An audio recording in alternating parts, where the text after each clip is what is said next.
கழகத்தினுடைய தேர்தல் மேலாண்மை பொதுச் செயலாளர் திரு ஆதவ் அர்ஜுனா அவர்களை அன்போடு அழைக்கிறேன்.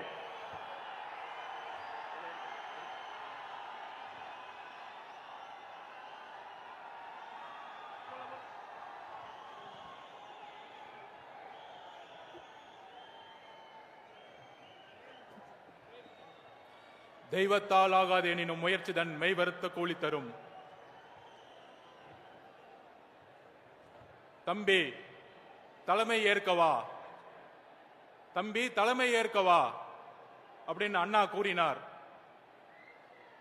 1967 எப்படி அண்ணா வந்து தம்பிகளை பார்த்து தம்பி தலைமை ஏற்கவா என்று அண்ணா தன்னுடைய தம்பிகளுக்கும் இளைஞர்களுக்கும் கூறினாரோ, அதே போல இந்த மதுரை மண்ணில், இந்த பாண்டிய நாட்டில் தமிழகத்தின் குரலாக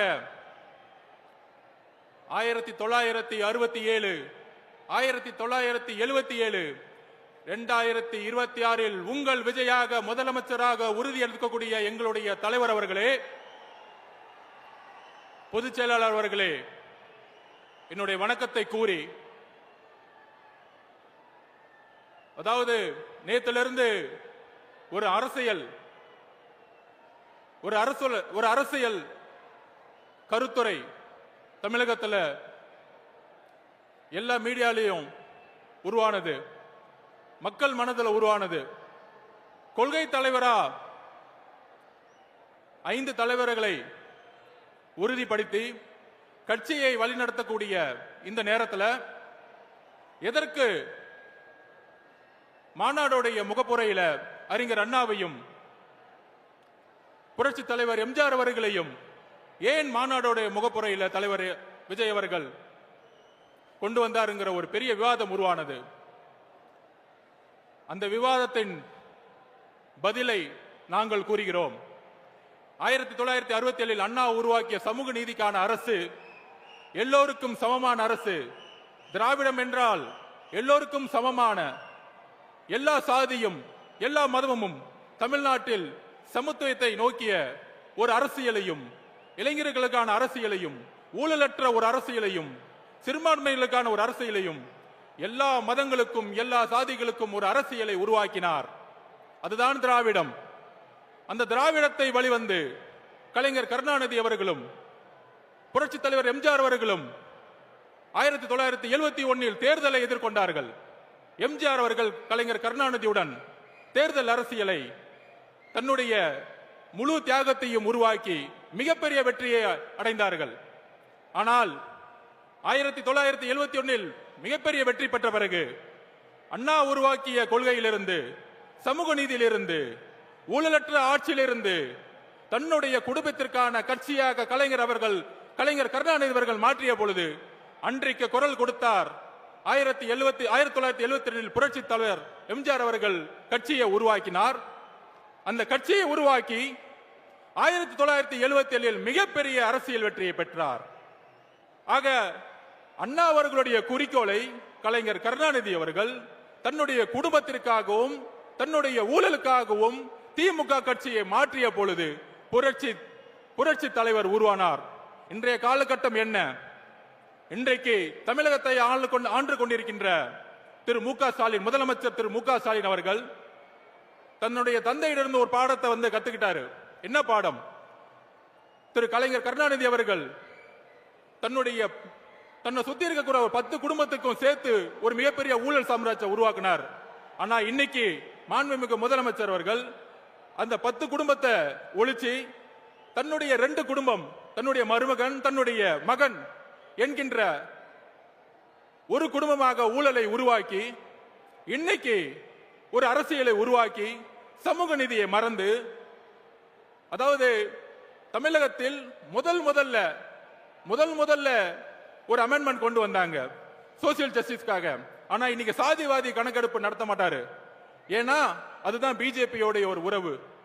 அதுக்கப்புறம் இன்னைக்கு ஊழல் மட்டுமே இருக்கக்கூடிய திரு முதல்வர் அவர்கள் சமூக நீதியை மறந்தாரு, சாதி அரசியலை உருவாக்கினாரு, ஊழலை உருவாக்கினாரு. இன்னைக்கு மதுரை மண்ணில் இருக்கக்கூடிய அமைச்சர் மூர்த்தி இருக்கிறாரு, இந்த மாநாட்டிற்கு எத்தனை தடைகளை உருவாக்கினார் தெரியுமா?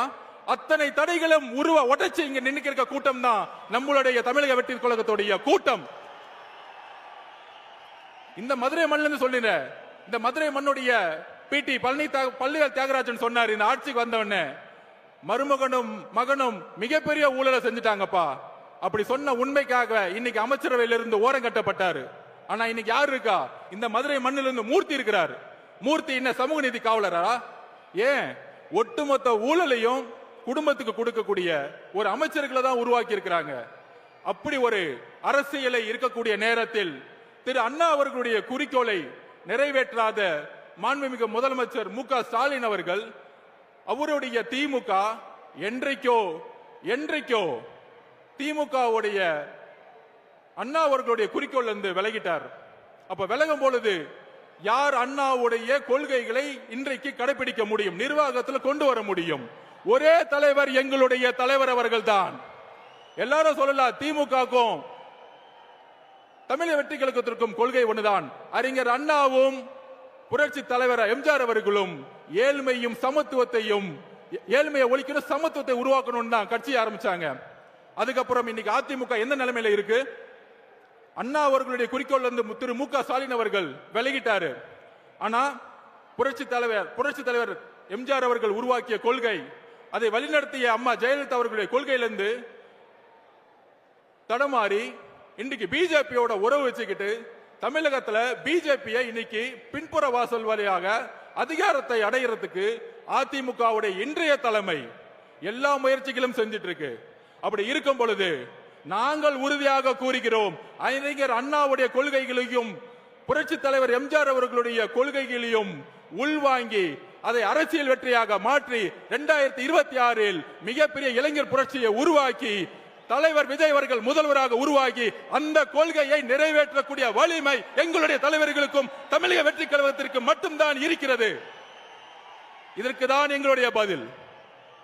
இன்றைக்கு பிஜேபி எந்த அளவிற்கு பின்புற வாசல் வழியாக இல்ல, முன்புற வாசல் வழியாக, நேற்று கருப்பு சட்டம் 30 நாள்ல ஒரு குற்றச்சாட்டுனா ரிசைன் பண்ண சொல்றாங்க. அந்த அளவிற்கு கருப்பு சட்டத்தை மாநில சுயாட்சிக்கு எதிராக பிஜேபி தன்னுடைய கொள்கைகளை உள்வாங்கிக் கொண்டிருக்கிறது.